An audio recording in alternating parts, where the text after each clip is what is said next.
Hey guys, good to meet you. My name is Bart Josson. I'm a solution architect with Delaware Consulting, and I'm here to take you to the process of how to go from an ID to a realized S4 environment. Now, I know that can be overwhelming for many companies. As such, we developed a bit of a process that will help you out to bridge that gap on how to make it tangible and how to make it real. So, I'll introduce you to the phase zero approach that Delaware gladly brings to the table.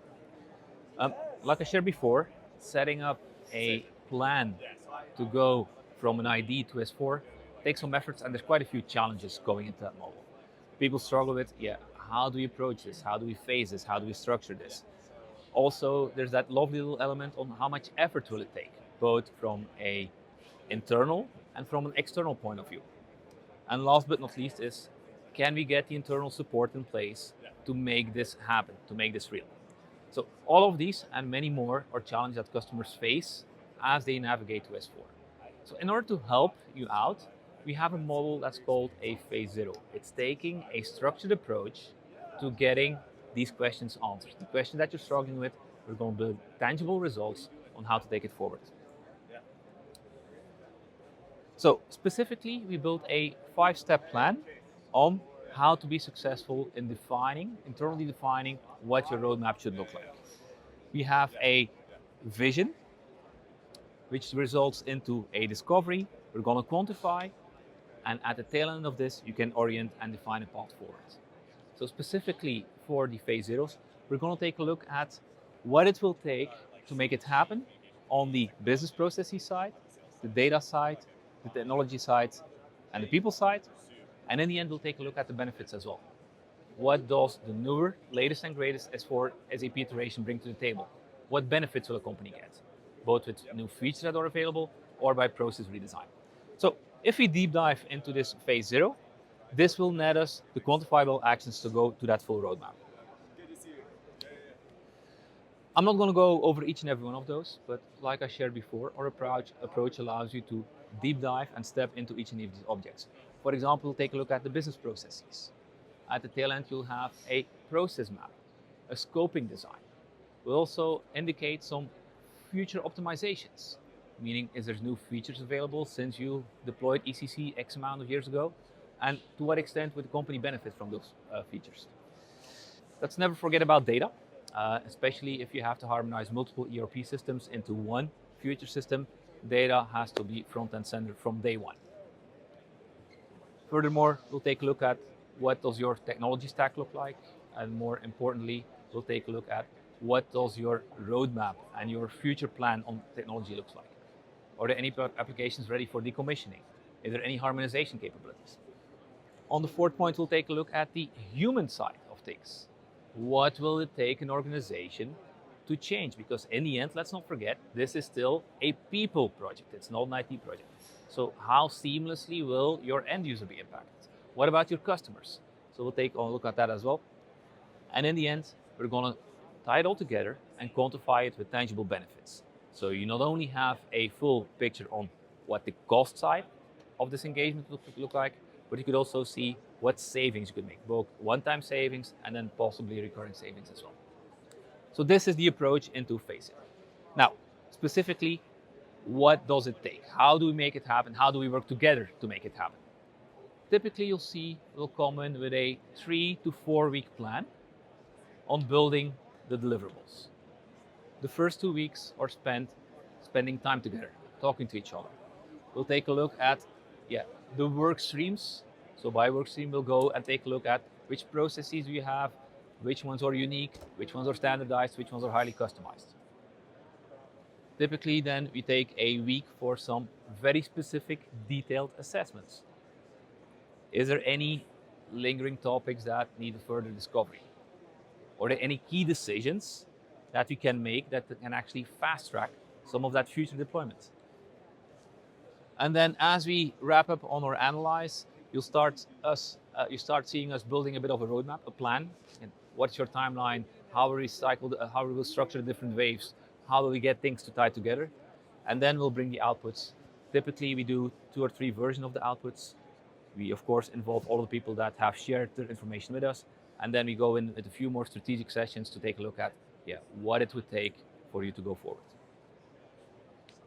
Now, before we look at the results, let's go a little bit deeper into the workshops. How do we engage with you and your business teams over the first 2 weeks? Typically, we'll take both a top-down, a more functional approach, and a bottom-up, a more technical approach. Meaning, on one end, we interview the business leads to find out how they experience the current environment, what they see the challenges are, and hopefully also where they want to be in the next 5 years, because the solution that was built 20 years ago is not what your organization will need in 5 years. Companies change, and not just look at the as is or the status quo, we need to look at where you want to be in 5 years. Furthermore, we also do a technical bottom-up. We'll take a look at your current application, we'll take a look at your customization, we'll take a look at your integrations, and just see what it will take from a technical point of view to migrate to the new S4 environment. Hopefully those two merge together and we find a few common spots where people have a good understanding of how the solution is optimized. Sometimes we make some discoveries that need to be quantified ahead of time as well. Last but not least, we do add a strategic angle to things. Like I shared earlier, organizations change, the environment changes, so we need to take a look at where do you want to be over the next 5 years. And again, part of that is innovation and AI, but it's not solely those technological components. It's also, what's your future strategy towards acquisitions? Any divestitures lined up? All of things need to go into your future roadmap. So all of those are important elements on how to be successful. Now, what is the output from a typical phase 0? Typically, you'll see we'll have a proper description of our scope, and we define that in 2 ways. We can go in with an SAP DDA, or we can go in with a BPML. A BPML meaning a business process master list, and I'll have you take you through that example in just a little bit. Furthermore, we will build out 1, or upon agreement 2 plans on how to make your SAP dream reality. That's a typical timeline, a resource plan, which in the end results into a cost model, both internal and external. Furthermore, we're happy to make a few recommendations as well. Is there new capabilities, tool sets, features in SAP that could benefit you as an organization? Dare I say, we also take a look at the pain points. Where can we optimize and release some of that friction that's currently happening? And in large part, in many cases, that's also a case of business harmonization. If you have different business units that need to be consolidated, how can you make that work? So you see some of those deliverables come across. Open for discussion on what makes it more beneficial to you as an organization, but these are the typical models that we see in place. Now, I talked a bit earlier about the SAP DDA. DDA being digital discovery assessment. You'll take a look at your processes, what's currently in scope. You will take a look at the complexity of some of the processes. Another way of formulating the same is going in with what Delaware leverages is the BPML model. We'll identify which features are in scope, which features are possible future enhancements, and which features will require a bit of attention. So because that's the foundations going into the plan. Now, what does it take to be successful in a phase 0? We need a few people, so we have functional sessions. Typically, we want to make the business the ownership of the functional sessions. We don't want to be IT driving because we're not trying to focus on the as-is. We want to capture what the needs of the business are. From our end, you'll see we'll bring a team of functional experts on the specific work streams of choice that can have those conversations, that have the seniority to lead those conversations from a business angle as well. For the technical sessions, we do lean a bit more on the technical team, and then from our end, we come in with experienced consultants to take a look at what does the application look like. And then typically we also involve some of the SAP migration tools. There I call out ATC checks and other checks that tie into a framework we have to find out what it would take to do a technical migration.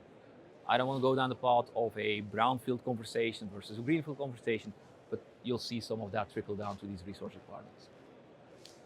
And then finally, we do need a leadership team because we need the guidance on how they want to carry the organization forward. We'll bring that thought leadership, we'll bring the benefits case, we'll bring quantifiable numbers on how SAP can help out, but we need that ideation from your side as well to see where do you want to go with the organization. Now, what's in it for you? What are the benefits? You'll find out, you have the hard deliverables on the left-hand side, you'll get a roadmap, you'll get a budget, you'll get a timeline. Furthermore, having that baseline should compress some of the risk you will establish as you go into full engagement, whether that's both from a budgetary point of view or with some of those key designs, those key decisions that we'll call out that can accelerate the explore phase. It should build a level of assumption, a level of baselining of assumptions on what it will take to make it happen. Furthermore, a very important element is we'll also engage with the business. So it's not an IT-led activity. The business gets to share where they are today and where they want to be tomorrow. So just having that open voice, that open ear, listening to them can add value as well. And last but not least, dare I say, executive sponsorship is key. So we can warm up the leadership team for the benefits of the beautiful SAP S4 system landscape. I want to thank you for listening in to the use case for phase 0 on how to go from that idea of an S4 program to something tangible. To then, my name is Bart Josson. I am available for any questions you may have, so feel free to reach out directly in case something would come up. Thanks so much.